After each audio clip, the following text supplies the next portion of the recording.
Selamat pagi pemirsa Radio Guntur dimanapun berada, berjumpa kembali bersama saya Tias kali ini di obrolan pagi untuk edisi Selasa 30 Juni 2020 dan topik yang bakal kita angkat mengenai menekan peredaran narkoba di Buleleng.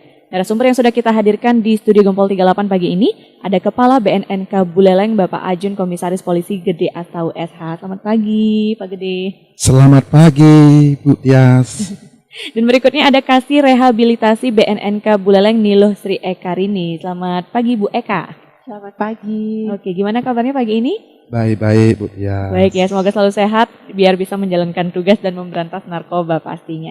Di mana Mitra 104,6 FM, peredaran narkoba diibaratkan seperti fenomena gunung es. Ditangkap kepalanya, tapi ekornya masih menggurita. Lalu bagaimanakah nanti Pak Gede dan juga Bu Eka menanggapi fenomena ini ya? Langsung aja Tias bakal tanya-tanya dulu, nanti di segmen kedua baru pemirsa Radio Guntur bisa ikut berpartisipasi bersama kita. Nah, bagaimana nih Pak Gede melihat fenomena ini? Katanya kepalanya udah ditangkap, tapi di bawahnya masih banyak. Itu gimana Pak?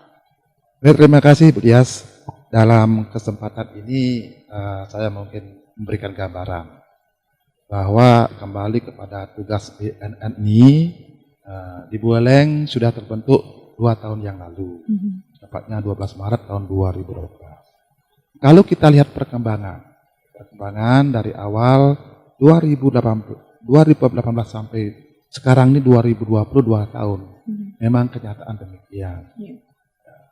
Kalau kita lihat kasus ya meningkat terus. Kemudian kita bagaimana untuk menyikapi masalah ini. Nah, kalau kita lihat data dari kepolisian, itu 2018 itu kasusnya 55. Kemudian 2019 ada 60. Ya.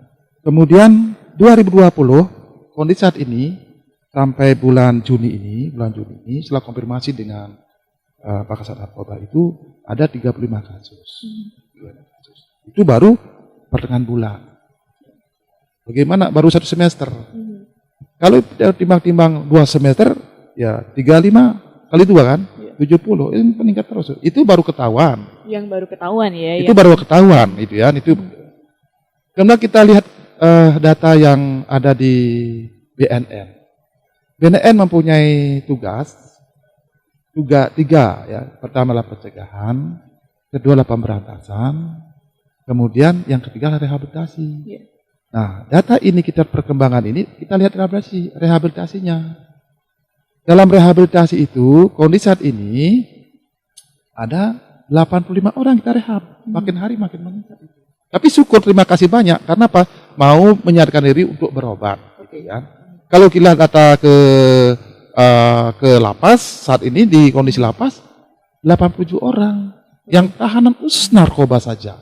Berarti di sini lihat perkembangan makin banyak lah, makin drastis itu ya Bu Tias ya. Oke. Nah, kan banyak tuh kalau kita lihat berita-berita misalnya selebriti ditangkap atas kasus narkoba. Itu nggak ada yang dipenjara, ada yang direhab. Itu sebenarnya gimana Pak? Menentukan orang ini harusnya direhab, orang ini kena kasus pidana mungkin harus dipenjara gitu. Bagaimana membedakannya? Terima kasih Bu Tias ya. Emang kalau kita BNN kita punya 3 tugas itu, ya pencegahan, pemberantasan dan rehabilitasi itu dulu ya. Bagi pengguna ini itu ada korban. Korban ini perlu diselamatkan. Bagaimana cara menyelamatkan? Dengan cara mengobati, merehabilitasi gitu dulu. Kemudian siapa yang harus diproses hukum? Pengedar. Ya. Nah, di sini jadi bagaimana cara menekan ini ada dua sisi. Ada pengguna, ada pengedar. Nah, supply and demand ya, artinya permintaan dengan orang yang menyaplai kan begitu ya. Nah, sekarang kita bagaimana itu ya, pengguna kita amankan ya, artinya diselamatkan. Ya. Kemudian pengedar inilah kita proses hukum. Nah, karena yang terjadi ya, makin kita telat sekali harganya makin mahal. Nah, masalah kan gini nih. Jadinya orang kembali kepada ketergantungan itu sendiri, ya ketergantungan sendiri. Nah, kemudian bagaimana yang direhab? Ya, yang jelas-jelas adalah pengguna. Nah, pengguna ini yang bagaimana kategori pengguna? Kan bahasanya begitu. Iya.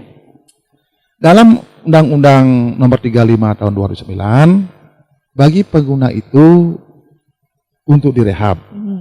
Ya. Nah, sekarang siapa yang menggunakan? Berarti sadarkan diri untuk lapor. Ya, lapor dari keluarganya, kemudian keluarganya tempat, kemudian masyarakat yang melaporkan. Dalam pasal 128 itu jelasin, orang yang melapor berarti orang merasa diri korban, kemudian kita tes urin, yang bersangkutan positif, kemudian kita rekomendasi untuk rehabilitasi. Nah, ini kita sudah laksanakan di BNK Buleleng. Tetapi bagi yang kedapatan, kedapatan ini Kepergok gitu ya. kepergok lah ya. Ya, kalau kepergok ya otomatis ada barang buktinya. Karena di undang-undang barang siapa yang menguasai, menyimpan dan sebagainya, dengan dia tidak melaporkan diri, otomatis di sana jelas 112 pasal 112 Undang-Undang 35 barang siapa yang menyimpan, begitu ya, menyimpan, mengedarkan sebagainya, itu dilihat dari barang buktinya. Ya, apa betul dia hanya menggunakan? Kadang-kadang kan pengakuannya menggunakan, ya. Tetapi ada yang menggunakan mengedar, ya. Berarti karena dia itu menggunakan habis uangnya, karena masalah narkoba kan menyedot uang ya, menghabiskan uang, makin hari ketergantungan kan.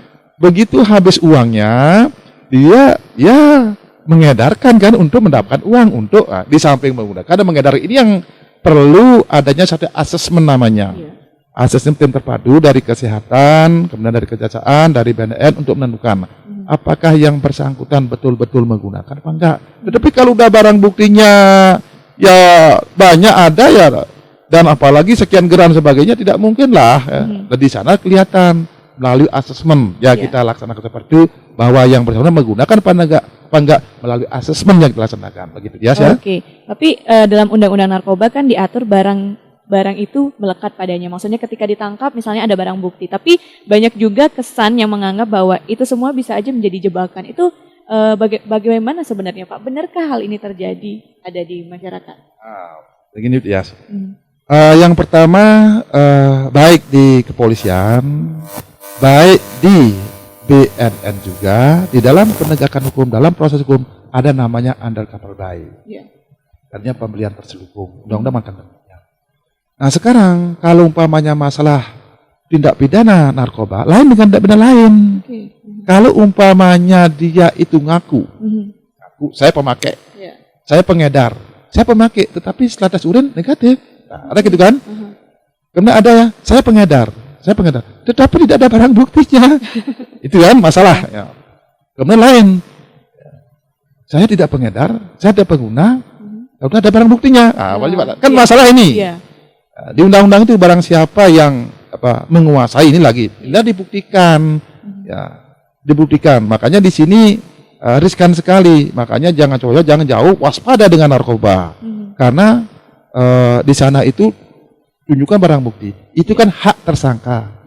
Anggap saya umpamanya pengedar, anggap ya. Nah sekarang ada barang bukti, tapi kan pada waktu ditangkap mungkin dia berkelibat, bukan saya yang punya, haknya dia. Nah kembali lagi, buktikanlah. Itu silakan pengakuannya, buktikanlah. Kalau memang ada orang lain yang Anda bisa buktikan bahwa orang lain yang punya, tidak ada suatu persoalan. Tetapi sepanjang tidak bisa buktikan bahwa ada orang yang punya, inilah masalah kan? Itu dia ya. Jadi mereka sendiri harus membuktikan kalau emang dirinya bukan pelakunya. Tapi kalau misalnya ketangkep basah punya narkoba terus dites urin ternyata emang positif, itu berarti emang dia yang punya, gitu ya, bukan jebakan gitu ya. Nah, sampai sejauh ini apa saja yang sudah dilakukan oleh BNNK Buleleng untuk menekan peredaran barang haram ini, Pak? Karena kan tadi Bapak udah bilang setiap tahun meningkat terus nih, gimana caranya? Baik, kembali kepada tugas kewajiban dari tugas kami, dibilangkan kalau di kepolisian itu ujungnya proses hukum terus, ya. Pokoknya bagaimana cara proses hukum, karena memang itu tugasnya. Tapi kalau BNN itu ada 3 memang, pencegahan, kemudian ada pemberantasan, kemudian ada rehabilitasi. Dalam pencegahan ini, kami sudah 2 tahun di Buleleng, ya, dalam tugas ini.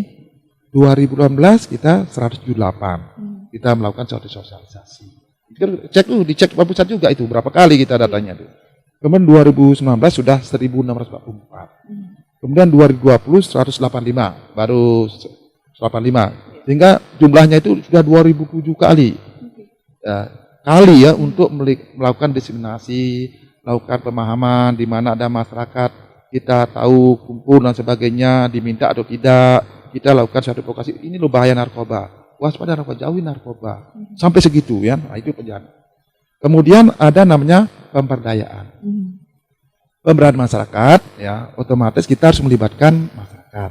Di sini undang-undang juga menentukan demikian dalam pasal 104, peran serta masyarakat yang sangat dipentingkan di sini. Tanpa masyarakat susah kita. Karena apa? Karena ini sangat-sangat tersembunyi. Ibaratnya narkoba kita ini, udah dalam narkoba kita kan, ini musuh kita bersama. Ibaratnya itu kita dijajah sama narkoba. Ya, hanya orang yang memakai itu tidak merasakan dirinya sakit. Yang sakit adalah keluarganya. Itu yang jadi. Ya. Uang habis gitu ya. Ngamuk. Suka ngamuk, emosinya nggak stabil gitu. Istrinya lapor. Nah, kan itu kan. Jadinya tapi takut melaporkan, tapi melaporkan kepada pihak lain. Itu yang dilaksanakan yang 85 ini.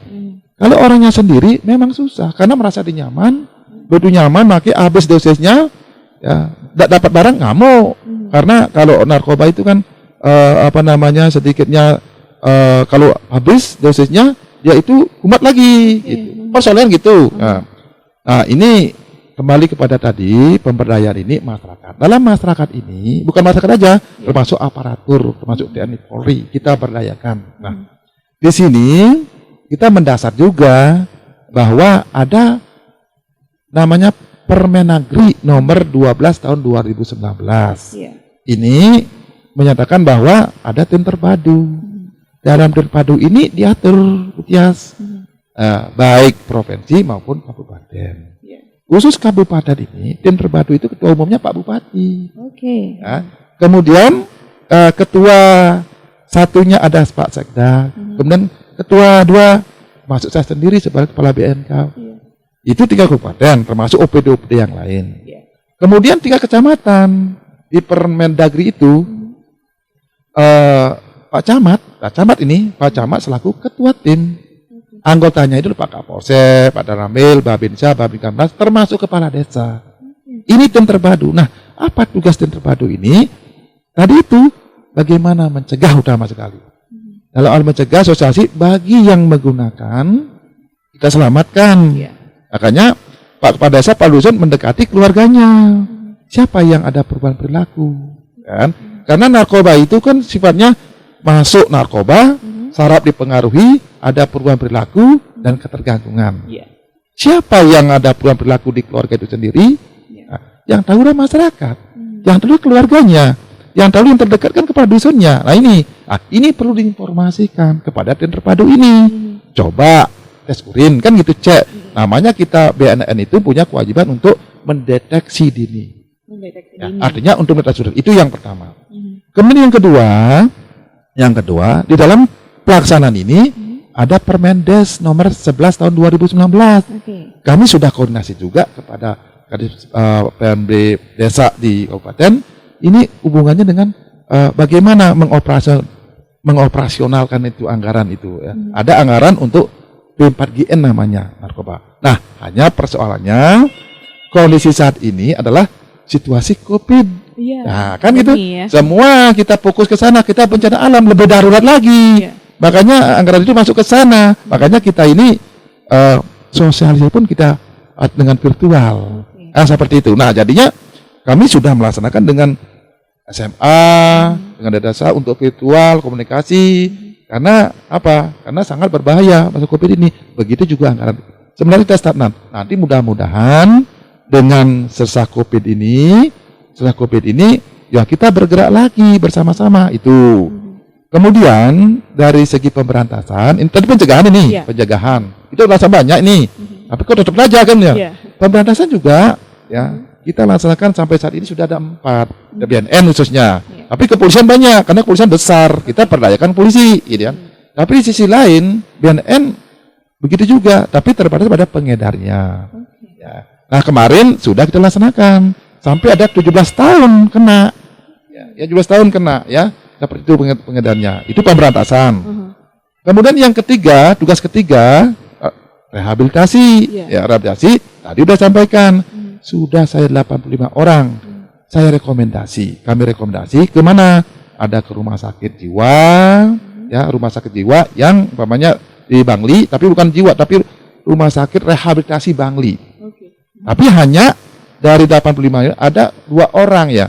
2 orang yang tidak bisa kita rehabilitasi, terpaksa kita harus rumah sakit jiwa. Di Bangli itu kan ada 2, rumah sakit untuk jiwa dan rumah sakit untuk rehabilitasi narkotika.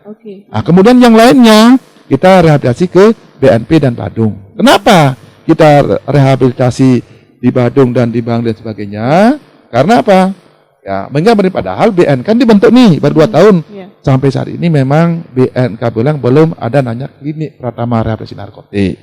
Mudah-mudahan tahun ini sedang proses. Terima kasih Bapak Bupati sudah memberikan hibah tanah kepada BNK. Itu syarat utama untuk bangunan BNN, baru kita bisa mendirikan rehabilitasi klinik Pratama untuk BNNK. Mudah-mudahan 2 bulan berikutnya ini sedang proses izin ya, sepacam rawat jalan ini bisa di BNK Buleleng sehingga memudahkan untuk masyarakat Buleleng yang kena. Hanya kita lapor aja, jangan malu. Ya, seperti itu ya. Karena setiap lapor bukan berarti bakal dipenjara gitu ya, tapi bakal diobati gitu diobati, lebih tepatnya ya Pak ya. Nah, tapi kira-kira kenapa sih Pak? Meskipun bisa dibilang untuk para pengguna padahal tidak bakal dipenjara, terus hukum juga sebenarnya udah ada untuk para pengedar dan pengguna lainnya. Tapi kenapa bisa kasus narkoba ini sepertinya nggak ada intinya, nggak ada habis-habisnya? Kayak terus aja ada orang yang minat sama si narkoba ini, Pak. Inilah harus jawab bersama ini kan, harus jawab bersama. Yang pertama kembali kepada prinsip narkoba. Apa sih narkoba itu dulu? Itu karena lihat narkoba itu kan ada 3 subkata itu, narkotik, ya. B-nya psikotropika, kemudian banyak bahan adiktif, ya. Narkotik kualifikasi yang pertama bahayanya. Kemudian psikotropika, Q-nya ini psikotropika yang kedua. Ya, kemudian banyak bahan adiktif yang ketiga. Nah, saya contohkan sekarang.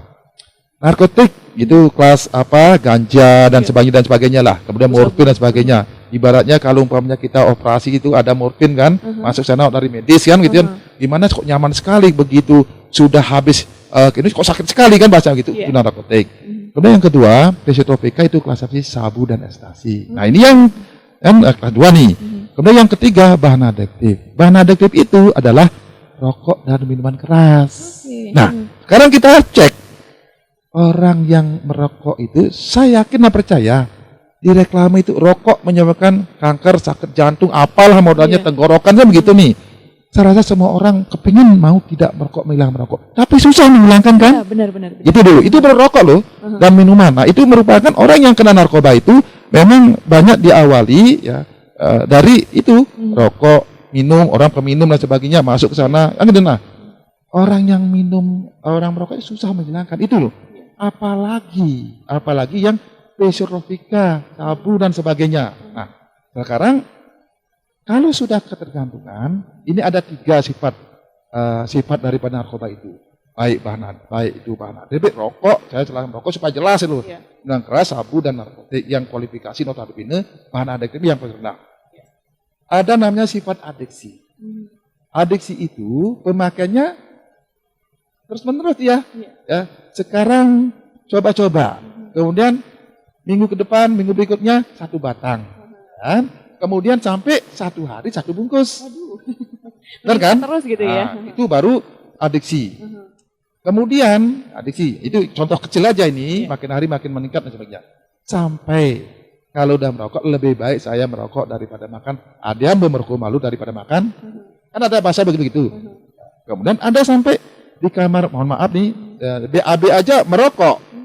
Kan begitu ya. Itu sudah tahap toleran. Toleran namanya itu. Makanya ada 3 sifat di narkoba itu. 1, adiksi, pemakaiannya selalu meningkat. Sudah pemakaiannya makin hari makin banyak, gitu kan? Kemudian setelah itu ada toleran, sudah menyatu, dia susah menghilangkan. Yang ketiganya habitual, selalu ingat, susah menghilangkan. Oke, mana harus bawa gitu. susah menghilangkan. Ya contoh kecil aja.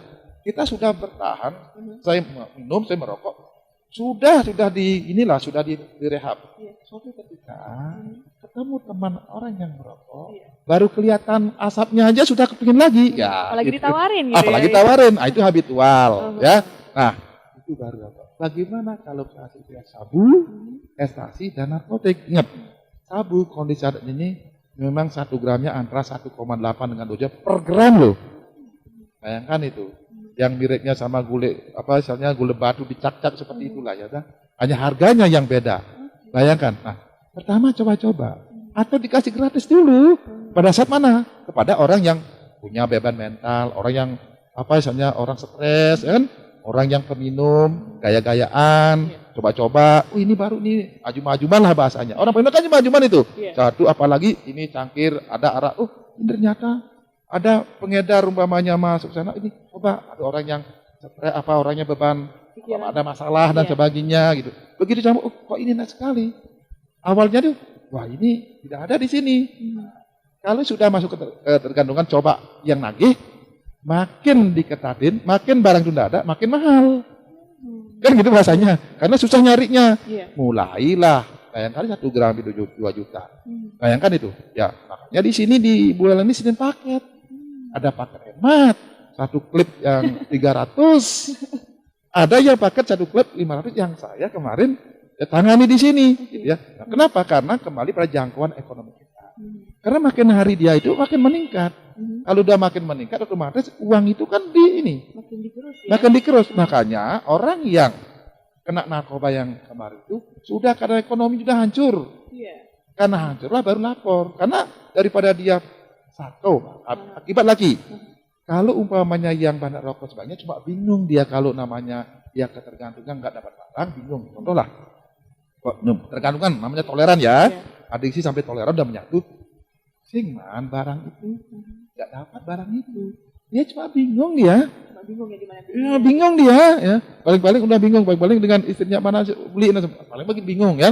Tetapi kalau sabu, yang kedua aja lah, yang Physiotropika sabu dan ekstasi ini, kalau dia nggak dapatkan barang itu namanya sakau. Sakau itu adalah sakit yang berkelebihan muntak-mantik bahasa barunya. Kalau sering kebang, saya lihat seperti itu, muntak-mantik yang pokoknya dia ngejer dan sebagainya. Ini tidak bisa hilang sakitnya bila mana tidak dimasukkan barang itu. Makanya daripada sakit seperti itu, dia berusaha berupaya entah bagaimana caranya dapat barang itu. Makanya segala macam cara biasanya dilakukan ya kalau orang udah ketergantungan. Nah, dirablak semua itu. Dengan rablak semua, hukum pun dirablak. Makanya orang yang penyalahgunaan narkoba itu hanya waktu saja. Yang pertama itu pada saat ketergantungan toleran ini, ya, dia itu daripada sakit, dia ngamuk-ngamuk, sakau. Wah, kedua dia setelah ditangkap polisian, ya, proses hukum baru ngakuan. Nah, kemudian dia itu habis kekayaannya, baru kelihatan. Ya, habis kekayaan sebagainya bingung, baru kelihatan. Hanya waktu saja sebenarnya. Ya. Nah, makanya di sini kita sarankan kalau udah kena jangan malu-malu. Untuk ngaku aja gitu ya. Udah. Lebih baik diobati daripada nanti habis semuanya baru belakangan misalnya gitu. Iya, orang yang ngaku setelah tes urin. Kan tes urin kan deteksi dini. Makanya BNN punya kewenangan dan sebagainya. Makanya ini sangat sama dengan kita COVID ya, dan rapid dan tes dan sebagainya kan seperti ini. Hanya melalui tes urin lah dia bisa kabulkan yang bersangkutan itu memakai.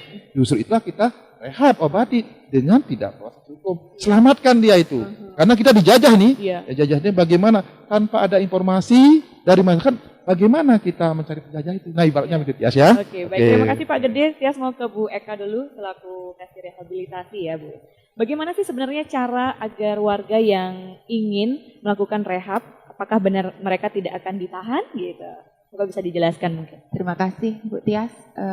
Selamat pagi pendengar Radio Guntur FM.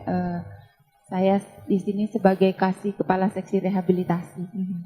Begini, untuk proses rehabilitasi dari awal kami sampaikan, intinya kami sudah mensosialisasikan ke masyarakat bahwa perbedaan antara kami BNN dengan kepolisian adalah bahwa di BNN itu ada rehabilitasi. Kalau mereka yang lapor ke BNN itu akan diobati dan tanpa diproses hukum. Iya. Gitu, ya. Selama ini dari hasil sosialisasi itu banyak sudah warga yang lapor diri ke BNN kan seperti itu. Warga yang lapor diri itu biasanya sudah ketergantungan tinggi. Mereka biasanya sudah habis dari segi ekonomi, sudah sakit seperti itu. Tapi kami tetap ucapkan terima kasih kepada masyarakat bahwa mereka sudah berani melapor ke BNN dan mereka sudah buktikan sendiri bahwa di BNN itu mereka tidak akan diproses hukum, akan diobati, kemudian identitas mereka dirahasiakan dan biayanya gratis. Oke, gitu. gratis gitu ya. Iya. Udah diselamatkan, digratiskan pula. Kalau kita sekarang aja ke rumah sakit, kalau nggak ada punya kartu yang kita bayar sebelumnya juga, nggak bisa ya kan? Iya, betul. Tapi kenapa sih Bu, banyak banget kan artis-artis yang udah ditangkap, udah dikasih keringanan dengan direhab, tidak ditahan, tapi setelah keluar bukannya tobat, tapi malah menggunakan lagi. Itu gimana? Itu kembali tadi sudah disampaikan sifat-sifat narkoba, habitual, adiktif, toleran itu. Sangat susah sekali. Kita tidak bisa menjamin orang yang sudah sembuh, orang yang sudah selesai rehabilitasi, mereka akan terbebas sama sekali. Kenapa? Karena di luar itu kembali ke keluarga dan pergaulan mereka. Tanpa dukungan keluarga dan pergaulan mereka, mereka akan terjerumus kembali. Seperti tadi disampaikan, udah keluar dari rehabilitasi, tiba-tiba ketemu temannya, ketemu komunitas lagi. Kembalilah, kamu baru aja keluar dari ini. Coba lagi nih. Seperti itu, banyak sekali hal seperti itu. Tapi kami BNN tetap melaksanakan pengawasan kepada mereka. Itu namanya pasca rehabilitasi. Tujuannya adalah menekan agar mereka tidak terjerumus kembali. Jadi itu. Kita tetap lakukan pengawasan seperti itu. Jadi kalau dia memang mau berubah, otomatis lingkungan dia yang sebelumnya juga harusnya dirubah juga gitu ya. Thank you banget Bu Eka dan Pak Gede. Nanti kita lanjutkan lagi di segmen berikutnya. Dan untuk pemirsa yang ingin bergabung, sabar dulu ya. Kita akan balik setelah beberapa iklan berikut ini.